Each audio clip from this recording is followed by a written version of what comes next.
तहरीक इंसाफ के कारकुनान के खिलाफ पुलिस का क्रैकडाउन। 12 घंटों के दौरान 123 कारकुनों को गिरफ्तार किया गया। कारकुनों को 1 माह तक नजरबंद करने के अहकामात ले लिए गए हैं। पीटीआई की क़यादत घरों से फरार, मोबाइल फोन्स भी बंद हैं। पुलिस ने 743 पीटीआई रहनुमाओं और कारकुनान की फहरिस्तें तैयार की।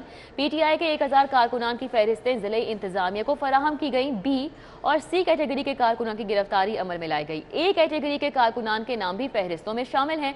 समनाबाद, इकबाल टाउन, बरकी रोड, मिल्लत पार्क में कार्रवाइयां, शुमाली छावनी, गाजियाबाद, डिफेंस, मनामा से भी गिरफ्तारियां की गई। तो आपको बताएं कि तहरीक इंसाफ के कारकुनान के खिलाफ पुलिस का क्रैकडाउन जारी है। 12 घंटों के दौरान 123 कारकुनान को गिरफ्तार किया गया है। इरफान मलिक हमारे साथ हैं, डिटेल्स उनसे जान लेते हैं। इरफान मलिक, बताइएगा। बिल्कुल, आपको बताएं कि पाकिस्तान तहरीक इंसाफ के लॉन्ग मार्च के बाद हुकूमत की जानिब से क्रैकडाउन का फैसला किया गया था और इस फैसले के बाद लाहौर पुलिस की जानिब से 743 ऐसे कारकुन और रहनुमाओं की लिस्टें तैयार की गई थी जो लॉन्ग मार्च के लिए जो लोगों को साथ ले जा सकते हैं। तो इस हवाले से आपको बताएं कि रात गए से ये ऑपरेशन जो है वो जारी है और इस ऑपरेशन के दौरान जो क्रैकडाउन किया गया, इसके दौरान अब तक 123 जो कारकुन हैं उनको हिरासत में लिया गया है और पुलिस हुक्काम के मुताबिक इनके 16 MPO के तहत एक माह के ज़िले इंतज़ामिया से नज़रबंदी के अहकामात हासिल किए जाएंगे। इस हवाले से आपको बताएं कि इस तमाम क्रैकडाउन के दौरान जो एक कांस्टेबल जो है वो शहीद हुए, जिनको एक मॉल्टन 112C के अंदर जब वो उनकी हिरासत में लेने के लिए वहाँ पर गए तो कांस्टेबल की जानिब से बेल बजाई गई और घर के जो मकीन थे, जिनमें रिटायर्ड ऑफिसर थे आर्मी के, उनकी जानिब से जो स्ट्रेट फायर किए गए। गेट के बाहर गली के अंदर जो कांस्टेबल मौजूद था उसको ये सीने के ऊपर फायर लगा और वो जो है वो शहीद हुआ। उसका मुकदमा जो है वो भी दर्ज कर लिया गया है और इस मुकदमे में दहशतगर्दी की दफात शामिल करते हुए रिटायर्ड ऑफिसर और उसके बेटे जो दोनों को हिरासत में ले लिया गया है और पुलिस हुक्काम का कहना है मुकदमा दर्ज कर लिया गया है और कानून के मुताबिक कार्रवाई की जाएगी। जबकि दूसरी जानिब आपको बताएं कि जो लिस्टें तैयार की गई थी उसमें लाहौर के जो मुख्तलिफ इलाके थे, जिसमें Samanabad, garden town, mall town, Shahdara या दीगर जो इलाके थे वहाँ पे पुलिस की जानिब से रेड्स की गई, लेकिन तमाम जो लीडर थे पाकिस्तान तहरीक इंसाफ के, पुलिस हुक्काम के मुताबिक वो घरों से रूपोश हो चुके थे और उन्होंने गिरफ्तारी के डर से अपने मोबाइल फ़ोन जो हैं वो भी बंद कर दिए गए हैं और उनकी गिरफ्तारी के लिए अभी भी पुलिस हुक्काम का कहना है कि ये क्रैकडाउन जारी है और छापे मारे जा रहे हैं और जो गिरफ्तार किए जा चुके हैं उनके 16 MPO के तहत ज़िले इंतज़ामिया से जो है नज़रबंदी के अहकामात जो हैं वो भी हासिल कर लिए गए हैं और अब उनको 1-1 माह के लिए जेल में रहना पड़ेगा। इस हवाले से आपको बताएं कि लाहौर पुलिस की जानिब से ये कहा जा रहा है कि क्रैकडाउन जो था वो ऐसे अफराद के खिलाफ किया जा रहा था जो शहर में अमन व अमान की सूरत हाल बिगाड़ने में जो है वो मददगार साबित हो सकते थे और इसी हवाले से क्रैकडाउन करते हुए ऐसे शरपसंद अनासर के खिलाफ कार्रवाई की गई और उनके घरों के अंदर जो छापे मारे गए तो उनकी तरफ से रिटैली गई और पुलिस एहलकारों को तशद्दुद का निशाना भी बनाया गया। ठीक है इरफान मलिक, आपका बहुत शुक्रिया। राउदुल शाद हमारे साथ मौजूद है, अब उनका रुख करेंगे, उनसे जान लेते हैं। राउदुल शाद, बताइएगा कि पीटीआई के 1000 कारकुनान की फहरिस्तें जिले इंतजामिया को फराहम की गई हैं, तो इनमें कौन कौन से अहम नाम शामिल हैं? बिल्कुल निदा, सूरत हाल कुछ इस तरह से है कि चूंकि हकीकी आज़ादी मार्च का ऐलान कर रखा है पाकिस्तान तहरीक इंसाफ के सरबराह इमरान खान ने, जबकि इसी हवाले से तैयारियां जारी थी तो तमाम जो लाहौर शहर के टिकट होल्डर्स हैं, अरकान असम्बली हैं, जो यूनियन काउंसिल की सतह पर कोऑर्डिनेटर्स थे, उनकी फहरिस्तें जो हैं वो तैयार करके तकरीबन 1000 से ज़ायद अफराद पर मुश्तमिल ये फहरिस्तें हैं जो ज़िले इंतजामिया को फराहम की गई हैं। पॉलिसी ये है कि किसी सूरत भी लाहौर के दाखिली और खारजी रास्तों पर जो है वो इनको किसी भी सियासी सरगर्मी के लिए गुजरने नहीं दिया जाएगा। तमाम जो रास्ते हैं वो बंद किए जाएंगे कंटेनर्स लगाकर, जैसा कि सुबह से बंद भी हैं।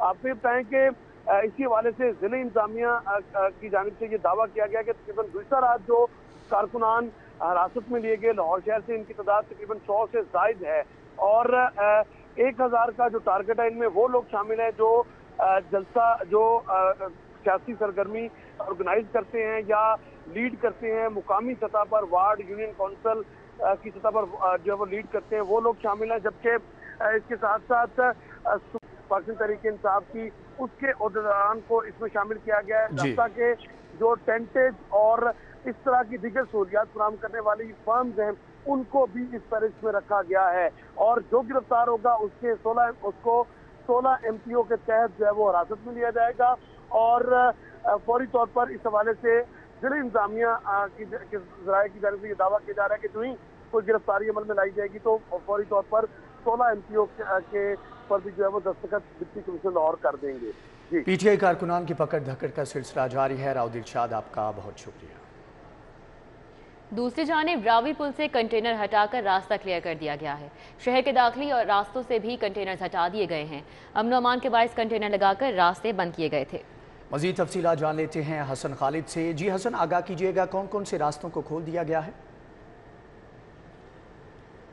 जी हाँ, मैं इस वक्त नया रावी पुल पर मौजूद हूँ। हुकूमत की जानिब से सुबह सवेरे पाकिस्तान तहरीक इंसाफ के लॉन्ग मार्च के पेश नज़र और अमन व अमान की सूरत हाल के पेश नज़र कंटेनर्स लगाकर लाहौर के तमाम दाखिली और खारजी रास्तों को बंद कर दिया गया था।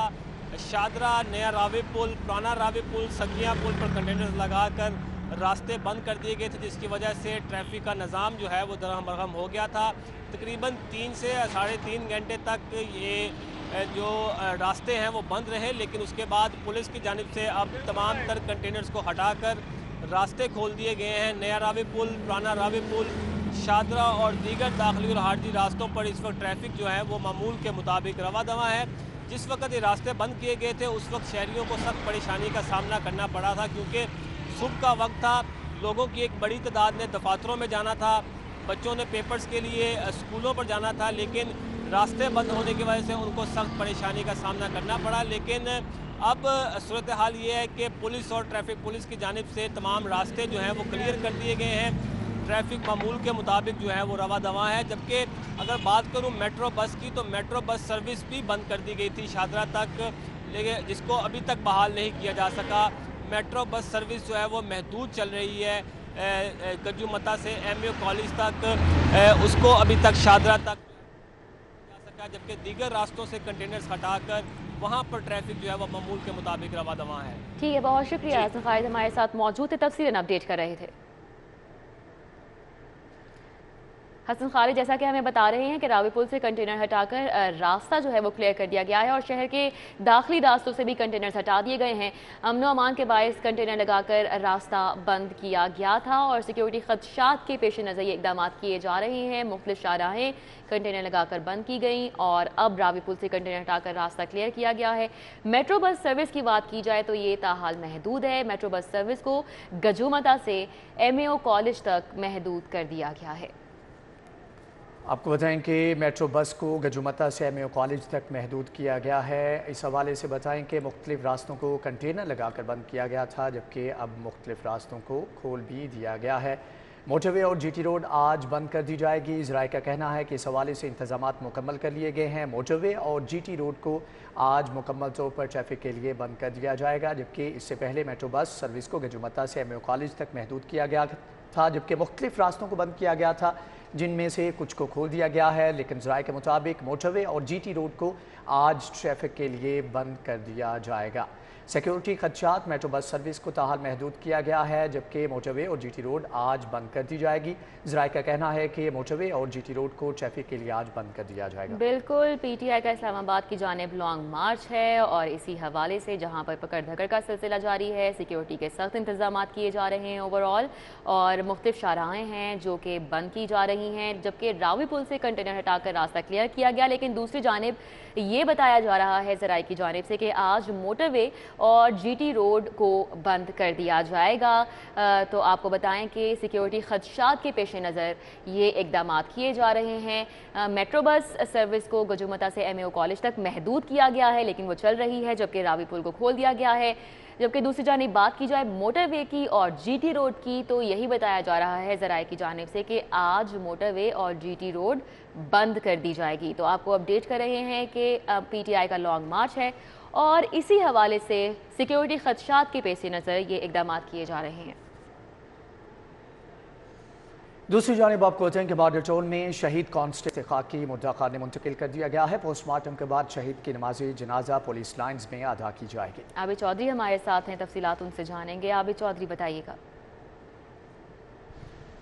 जी बिल्कुल माल्टोन पुलिस की जानिब से रात गए माल्टोन के इलाके में एक घर पर छापा मारा गया। साजिद नामी शहरी था जिसके घर पर छापा मारा गया, लेकिन पुलिस कार्रवाई के दौरान शहरी की छत से 3 फायर किए गए और फायरिंग की जद में आकर पुलिस एहलकार कमाल है जिसके सीने में फायर लगने के बायस उसकी मौत वाक़ होगी और शहीद कांस्टेबल की लाश को पोस्टमार्टम के लिए मुर्दा खाने मुंतकिल कर दिया गया। इब्तदाई तहकीकात के दौरान बताया जा रहा है कि साजिद और उसका बेटा मकरान है जो कि घर में मौजूद था, जिनकी जानिब से फायरिंग की गई, लेकिन पुलिस के कहना है कि इब्तदाई तहकीकात के दौरान दोनों बाप बेटे की जानिब से फायरिंग करने का इल्ज़ाम एक दूसरे पर ठहराया जा रहा है। बाप की जानिब से बेटे को बचाने की कोशिश की जा रही है और बेटे की जानिब से कहा जा रहा है कि फायरिंग उसने की, उसका बाप जो है वो बेकसूर है। अलबत्ता पुलिस के कहने के मौके से शवाहिद इकट्ठे करने के बाद तहकीकात शुरू कर दी गई हैं और फोरेंसिक और पोस्टमार्टम रिपोर्ट को मद्देनजर रखते हुए मजीद तहकीकात की जाएंगी। दूसरी जानिब पहले जो शहीद का जस्दा खाकी था उसको पोस्टमार्टम के लिए मुर्दा खाने मुंतकिल किया गया था, लेकिन अब दोबारा लाश को मुर्दा खाने से अस्पताल मुंतकिल कर दिया गया है। पुलिस का कहना है कि ज़रूरी कानूनी कार्रवाई मुकम्मल होने के बाद लाश पोस्टमार्टम के लिए मुर्दा खाने मुंतकिल की जाएगी और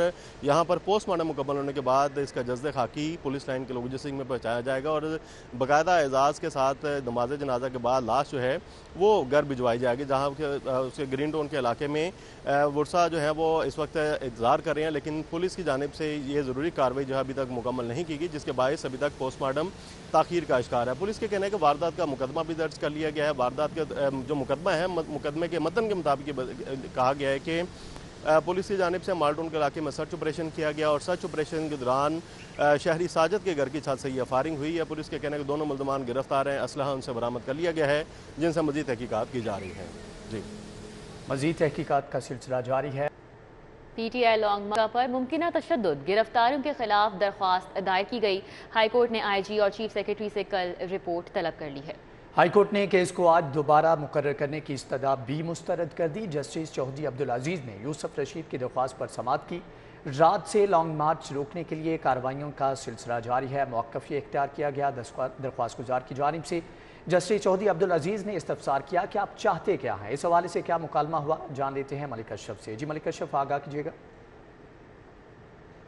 और हाई कोर्ट के जस्टिस चौधरी अब्दुल अजीज की अदालत में लॉन्ग मार्च रोकने के हवाले से केस की समाअत हुई है और दरखास्त गुजार जब इसमें पेश हुआ तो जस्टिस चौधरी अब्दुल अजीज ने उससे इस्तफसार किया कि बताएं क्या चाहते हैं, जिस पर दरखास्त गुजार वकील का ये कहना था कि PTI जो है वो 25 मई को इस्लामाबाद की तरफ लॉन्ग मार्च करना चाहती है और मुमकिन तौर पर इस लॉन्ग मार्च को रोकने के लिए हुकूमती मशीनरी हरकत में आ चुकी है। गिरफ्तारियाँ की जा रही हैं और PTI क़यादत और कारकुनों को गिरफ्तार करने के लिए छापे मारे जा रहे हैं, जिस पर जस्टिस चौधरी अब्दुल अजीज ने कहा कि बताएं कि आप इसमें चाहते क्या हैं, जिस पर दरखास्त गुजार वकील का ये कहना था कि वो चाहते हैं कि गैर कानूनी इकदाम ना किए जाएं, गैर कानूनी मुकदमा दर्ज ना किए जाएं, जिस पर जस्टिस चौधरी अब्दुल अजीज ने रिमार्क किए कि जो भी हुकूमत आती है वो ऐसा ही करती है। PTI के दौरे हुकूमत में भी ऐसा हुआ और इससे पहले भी ऐसा हुआ, जब हुकूमत आती है तो दूसरों के खिलाफ कार्रवाई शुरू कर दी जाती है। जस्टिस चौधरी अब्दुल अजीज ने कहा कि क्या हम कानूनी तौर पर मुकदमा दर्ज करने का हुक्म दे दें, जिस पर वकील का कहना था कि इस पर उन्हें कोई इतराज नहीं है। जस्टिस चौधरी अब्दुल अजीज ने लॉ ऑफिसर को कहा कि वो चीफ सेक्रेटरी और IG से रिपोर्ट लेकर कल अदालत में पेश करें, जिस पर दरखास्त गुजार वकील का ये कहना था कि इस केस को आज ही दोबारा समाअत के लिए मुकर्रर किया जाए। अदालत ने वकील की ये इस्तदा मुस्तरद की और करार दिया कि कल जवाब आएगा तो उस जवाब की रोशनी में अदालत अहकाम जारी करेगी। ठीक है, मलिक अशरफ हमारे साथ अपडेट कर रहे थे, बहुत शुक्रिया। अभी आपको बराह रास्त के लिए चलते हैं। लीगी रहनुमा राना मशहूद मीडिया से गुफ्तगू कर रहे हैं। देखिए, सबसे पहली बात तो ये है कि मैंने जिस तरह पिछली दफ़ा जब आपसे गुफ्तगू हुई थी तो मैंने जो स्पोर्ट्समैन होता है ना, उसको स्पोर्ट्समैन स्पिरिट का मुजाहरा करना चाहिए और रमीज़ राजा साहब एक स्पोर्ट्समैन रहे हुए हैं, जिनकी आशीर्वाद से वो आए थे, वो अब नहीं है, तो उनको खुद वॉलंटरली चले जाना चाहिए बजाय इसके कि उनको निकाला जाए। तो अभी तक अगर हुकूमत खामोश है तो शायद उनका जो क्रिकेटिंग कैरियर रहा हुआ है और उनकी जो एक है, तो उस वजह से कोई एक्शन एज सच नहीं लिया जा रहा। लेकिन अब बिल्कुल वो लोग जो अपनी अपनी फील्ड के अंदर कुछ डिलीवर नहीं कर सके, कुछ परफॉर्म नहीं कर सके, उनके जाने का वक्त आ चुका हुआ है। और मैं ये समझता हूँ कि जो कुछ पिछले 4.25 साल में हुआ है। लीगी रहनुमा राना मशहूद मीडिया से गुफ्तगू कर रहे हैं। पेश नज़र ये इकदाम किए जा रहे हैं। PTI ने इस्लामाबाद की जानिब लॉन्ग मार्च करना है और उसी हवाले से ये हुकूमत की जानिब से इकदाम सामने आ रहे हैं। इस हवाले से मजीद क्या इकदाम किए जा रहे हैं, उमर असलम हमारे साथ मौजूद हैं, उनसे जान लेते हैं। जी उमर, आगाह कीजिएगा, दफ़ा 144 नाफिज करने का फैसला किया गया है। जी बिल्कुल अहम डेवलपमेंट हुई है हुकूमत की जानिब से। हुकूमत ने फैसला किया है कि तहरीक इंसाफ का लॉन्ग मार्च को रोकने के सिलसिले में पंजाब भर में दफा 144 जो है वो नाफिज करने का फैसला किया है। मुस्लिम लीग नून का हुकूमत का ये कहना है कि ये लॉन्ग मार्च नहीं, खूनी लॉन्ग मार्च है। उनका कहना है कि एक कांस्टेबल को ऑलरेडी जो है वो शहीद कर दिया गया है, कमाल अहमद। उनका कहना है कि इमरान खान के इतलात मिली है कि ये लॉन्ग मार्च जो है वो खूनी लॉन्ग मार्च होगा और इस सिलसिले में पीटीआई के कुछ अफराद के पास जो है वो असला भी होने की इतलात है। इसी सिलसिले में हुकूमत ने फैसला किया है कि पंजाब में दफा 144 जो है वो नाफिज कर दी जाएगी। हुकूमत के मुस्लिम लीग नून के रहनुमाओं का कहना है कि तहरीक इंसाफ जो लॉन्ग मार्च करने जा रही है उसमें इतलात मिली है कि शर पसंदी के अनासिर जो है वो मौजूद होंगे और इसी सिलसिले में हुकूमत की जानिब से फैसला किया गया है कि पंजाब में जो है वो दफा 144 नाफिज कर दी जाएगी। जी तो उमर असलम बताइएगा कब तक ये फैसला, क्योंकि अभी सामने आया है, तो कब तक दफा 144 नाफिज कर दी जाएगी? जी बिल्कुल, जो इतलात है उसके मुताबिक यही है कि आज से ही जो है वो दफा 144 जो है वो नाफिज कर दी जाएगी। पीटीआई के लॉन्ग मार्च को रोकने के हवाले से जो हुकूमत ने स्ट्रेटजी हिकमत अमली मुरतब कर ली है। हुकूमत के अहदेदारान का कहना है कि तहरीक इंसाफ जो लॉन्ग मार्च करने जा रही है वो एक खूनी लॉन्ग मार्च के हवाले से इतलात आ रही है। उनका कहना है कि खदशा यही जाहिर किया जा रहा है कि जो पीटीआई का लॉन्ग मार्च होगा उसमें जो लोग होंगे उनके पास असलह की इतलात मौसूल हुई है और इसी वजह से सूबे में अमन अमान के क़याम को यकीनी बनाने के सिलसिले में दफा 144 नाफिज करने का फैसला किया गया है। हुकूमती रहनुमाओं का, जो मुस्लिम नून के रहनुमा है, उनका कहना है कि ये लॉन्ग मार्च नहीं, खूनी लॉन्ग मार्च होने जा रहा है और इसी सिलसिले में सूबे में अमन अमान के क़याम को यकीनी बनाने के लिए लोगों के जानो माल के तहफ़्फ़ुज़ को यकीनी बनाने के सिलसिले में अहम फैसला किया गया है कि अब जो है वो सूबे में दफा 144 नाफिज कर दी जाएगी। यहाँ पर अताउल्ला तारड़ का कहना है कि जो इसी तरीके से जो दीगर आपको बताते चलें कि जो हालात हैं, वो हुकूमती रहनुमाओं का कहना है कि इतलात यही मिल रही हैं कि हालात को जो है वो पंजाब के ख़राब किया जाएगा और इसी के पेश नज़र के सूबे में अमन अमान का क़याम यकीनी बनाया जाए। सूबे में दफा 144 नाफिज करने का फैसला कर लिया गया है। हुकूमत की अहदेदारान का और मुस्लिम लीग नून के रहनुमाओं का कहना है कि पीटीआई जो है वो ये लॉन्ग मार्च अवामी मफाद में नहीं बल्कि इंतशार फैलाने के लिए करना चाहती है और ये लॉन्ग मार्च जो है वो खूनी लॉन्ग मार्च होगा और इसी सिलसिले में जो है वो आज इंतहाई अफसोसनाक वाक़या पहले ही पेश आ चुका है जब कमाल अहमद। बहुत शुक्रिया उमर असलम, हमारे साथ मौजूद थे और तफसीलन अपडेट कर रहे थे। लॉन्ग मार्च के शुरुका को लाहौर से बाहर जाने से रोकने का फैसला, मोटरवे और जीटी रोड को भी बंद किया जाएगा। पुलिस ने ट्रांसपोर्टर से गाड़ियां न देने के हलफनामे ले लिए हैं। ट्रांसपोर्ट मुहैया करने वाले ट्रांसपोर्टर्स का लाइसेंस मनसूख कर दिया जाएगा। इरफान मलिक हमारे साथ हैं, तफसीलात उनसे जानेंगे। इरफान मलिक, आगाह कीजिएगा। जी बिल्कुल, आपको बताएं कि हुकूमत की जानिब से ये फैसला किया गया है कि लॉन्ग मार्च के शुरा जो हैं वो लाहौर से बाहर न जाने पाएँ और इस हवाले से आपको बताएं कि जिला इंतजामिया और लाहौर पुलिस की जानिब से तमाम जो ट्रांसपोर्टर्स हैं उनसे हल्फनामे लिए गए हैं कि वो लॉन्ग मार्च के लिए ट्रांसपोर्ट फ्राहम नहीं करेंगे और इसके साथ साथ उनको ये भी बताया गया है कि अगर किसी ट्रांसपोर्टर ने ट्रांसपोर्ट फ्राहम की तो उसके लाइसेंस जो है वो मनसूख किए जाएंगे। दूसरी जानिब आपको बताएं कि लाहौर के जो दाखिली और खारजी रास्ते हैं वहाँ पे कंटेनर पहुँचा दिए गए हैं, जबकि दूसरी जानिब मोटरवे और जीटी रोड जो है इसको भी किसी वक्त भी जो है वो बंद किया जा सकता है, लेकिन अभी तक आपको बताएं कि इसके अहकाम जारी नहीं किए गए, लेकिन जराये का कहना है कि इनको बंद किया जाएगा और इस हवाले से लाहौर पुलिस की जानिब से अब तक 120 कंटेनर जो हैं वो पकड़े जा चुके हैं और क्योंकि लाहौर में दफा 144 लगाने की भी तवक्का है तो इस हवाले से पुलिस हुकाम का कहना है कि तमाम तर वसाइल जो हैं वो बरूए कार लाए जाएंगे इस लॉन्ग मार्च को रोकने के लिए। जी अच्छा इरफान मलिक, इसके अलावा और क्या इंतजाम किए जा रहे हैं कि गाड़ियों को पेट्रोल फ्राहम नहीं किया जाएगा, ये बंदिश की जा सकती है, इसके अलावा और क्या इकदाम हो सकते हैं? जी बिल्कुल, आपको बताएं कि अभी तक पेट्रोल की बंदिश के हवाले से कोई अहकाम जो है वो सामने नहीं आए, क्योंकि जहाँ पे कारकुन जो हैं वो पीटीआई के, उनकी साथ साथ लाहौर का एक बड़ा जो हिस्सा है वो आम पब्लिक भी है जो अपने कारोबार जिंदगी के लिए पेट्रोल का इस्तेमाल करते हैं या गाड़ियों का या मोटरसाइकिलों का इस्तेमाल करते हैं। तो इस हवाले से अभी तक पेट्रोल बंद करने के अहकाम जो हैं वो सामने नहीं आए, ना कोई अभी तक ऐसा फैसला किया गया है। लेकिन जो कारकुन है पाकिस्तान तहरीक इंसाफ के, उनको रोकने के लिए जहाँ पे रात से एक बड़ा क्रैकडाउन शुरू किया गया था और 743 ऐसे जो अफराद की लिस्टें तैयार की गई थी जिसमें लीडरशिप भी थी और उसके साथ साथ कारकुन और फैसिलिटेटर भी थे, जिसमें कैटरिंग वाले, ट्रांसपोर्टर या फाइनेंसर जो थे उनकी लिस्टें तैयार की गई हैं और उनके खिलाफ क्रैकडाउन किया जा रहा है, जिसमें 123 के करीब जो अफराद हैं उनको हिरासत में भी लिया जा चुका है। और अब लाहौर पुलिस का ये कहना है कि उनके जो वारंट हैं वो उनके नजरबंदी के अहकाम जिला इंतजामिया से लिए जाएंगे, एक्सटेंशन ऑर्डर, और एक माह के लिए इनको जेल में रखा जाएगा। दूसरी जानिब आपको बताएं कि पुलिस हुकाम की जानिब से अभी भी क्रैकडाउन का सिलसिला जारी है, क्योंकि इसी क्रैकडाउन के दौरान जो एक कांस्टेबल जिसको शहीद किया गया था, उसमें जहाँ पे वज़ीर आज़म पंजाब और उसके साथ साथ जो वज़ीर आज़म पाकिस्तान की जानिब से भी सख्त अहकाम दिए गए कि ऐसे किसी भी अनासर को जो है वो उसके साथ रियायत ना बख्शी जाए जो फसाद का बायस बने या इंतशार पैदा करे या कानून को हाथ में ले। तो इस हवाले से लाहौर पुलिस के लिए भी ये सख्त डायरेक्शन है कि जो कोई भी कानून को हाथ में लेता है उसके खिलाफ सख्त से सख्त जो है वो कानूनी कार्रवाई अमल में लाई जाए। जी, सख्त से सख्त कानूनी कार्रवाई अमल में लाई जाएगी। इरफान मलिक, आपका बहुत शुक्रिया। Chief justice Lahore high court justice Mohammad Amir Bhatti और जजेस के एजाज़ में हाई टी का अहतमाम किया गया। चीफ जस्टिस प्रिंसिपल सीट पर काम करने वाले जजेस के हमरा चाय की तकरीब में शरीक हुए। बिल्कुल, आपको बताएं कि चीफ जस्टिस और जजेस के लाहौर हाई कोर्ट बार पहुंचने पर वकला रहनुमाओं ने उनका इस्तकबाल किया। मलिक अशरफ हमारे साथ हैं, उनसे मजीद अहवाल जान लेते हैं। मलिक अशरफ, बताइएगा।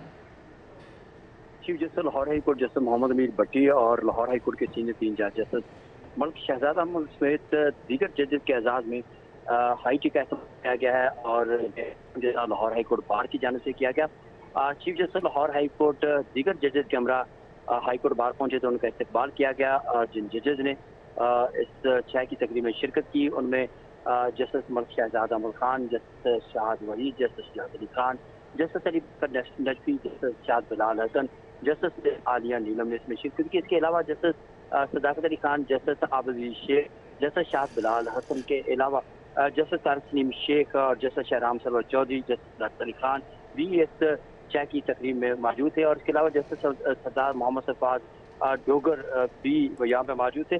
और इसके अलावा दीगर जजेस जिन्होंने इस तकरीब में शिरकत की है उसमें जस्टिस खुर्रम महमूद हैं, जस्टिस सफदर सलीम शाहिद हैं और जस्टिस तारक नदीम हैं, ये भी चाय की तकरीब में मौजूद थे।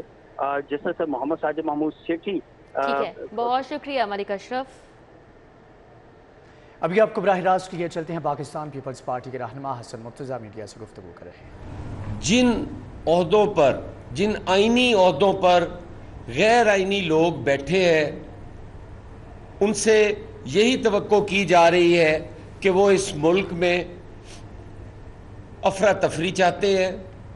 और जैसे अभी एक टेलीफोन कॉल जो आप सारों के सामने सुनाई गई, उसमें भी एक आईनी ओहदे पर बैठा हुआ, इस मुल्क के सबसे बड़े आईनी ओहदे पर बैठा हुआ शख्स मुबारकबादें दे रहा है कि पीटीवी पे कब्ज़ा हो गया है, तोड़ फोड़ का अमल जारी है, नशरियात बंद कर दी गई हैं। इस पे वो अपने वज़ीर आज़म को, साबिक वज़ीर आज़म को मुबारकबादें पेश कर रहा है। और जब ये सारे हालात फिर एक एसएसपी को, और वो इस्लामाबाद जैसे शहर के अंदर एक एसएसपी को लाठी बरदार लोग तशद्दुद का निशाना बना रहे हैं और फातिहाना अंदाज में वहाँ पे खड़े हैं, वीडियोस बन रही हैं जो बाद में रिलीज़ की गई और जिन पे बड़े फखरिया अंदाज में ये कहा गया कि अगर हमारे किसी कारकुन को पकड़ा गया। पाकिस्तान पीपल्स पार्टी के रहनुमा मीडिया से गुफ्तगू कर रहे हैं। पैसे क्यों न दिए, चीनी कंपनी ने शिकायत लगा दी। पंजाब मैस ट्रांजिट अथॉरिटी चीनी ऑपरेटर्स की 55 करोड़ की मकरूज हो गई। दुए नायाब हमारे साथ मौजूद हैं, इस हवाले से तफसीलात उनसे जान लेते हैं। दुए नायाब, अपडेट कीजिएगा। बिल्कुल, साबिक दौरे हुकूमत पीटीआई के दौर में जिस वक्त ऑरेंज लाइन पर काम किया जाना था तो मुकम्मल तौर पे काम ना किया जा सका और इसके जो ऑपरेशनल इश्यूज थे उनको भी हैंडल नहीं किया गया। इसके साथ साथ इसका जो बिजनेस प्लान था वो भी नहीं बनाया गया। अब इस वक्त माली मुश्किलात का जो है वो मनसूबा शिकार है और मनसूबे की मद में चीनी कंपनीज़ को जो है तकरीबन 53 करोड़ की अदायगी करनी है, जो कि गुज़िश्ता साल 2021 से अक्टूबर से पेंडिंग है। और इस हवाले से ये पैसे नहीं दिए जा रहे, जिसकी वजह से ऑपरेशन जो कॉस्ट है उसमें भी इजाफा हो रहा है और जो माली अमूर चलाने में चीनी कंपनी है उसको भी मुश्किलात का सामना करना पड़ा है। इस हवाले से चीनी कंपनी ने सीपैक अथॉरिटी को भी शिकायत लगाई है कि जी पंजाब मास ट्रांजिट अथॉरिटी जो है वो पैसे नहीं दे रही, जिसकी वजह से उनका फाइनेंशियल क्रंच का सामना है। इस हवाले से GM operation mass transit authority Syed Zaid Shah का कहना है कि हम काम कर रहे हैं और कुछ पेमेंट्स की अदायगियों के हवाले से लीगल ओपिनियन मांगा किया है जिसका जवाब का इंतज़ार है। ताहम उनका ये कहना है कि ये अदायगियाँ जून जुलाई तक कर दी जाएंगी ताकि ये काम सेटल हो जाए। और जो सीपैक अथॉरिटी को शिकायत लगाने वाली बात है उस पर वो कह रहे हैं कि हम जवाब तैयार कर रहे हैं और हम सीपैक अथॉरिटी को मुतमईन करेंगे। ताहम जो चीनी कंपनी है इस वक्त वो न सिर्फ O&M में मुश्किलात का सामना कर रही है बल्कि ठीक है, दुरे नायाब आपका बहुत शुक्रिया। न्यूज़ स्टूडियो से फिर वक्त इतना ही।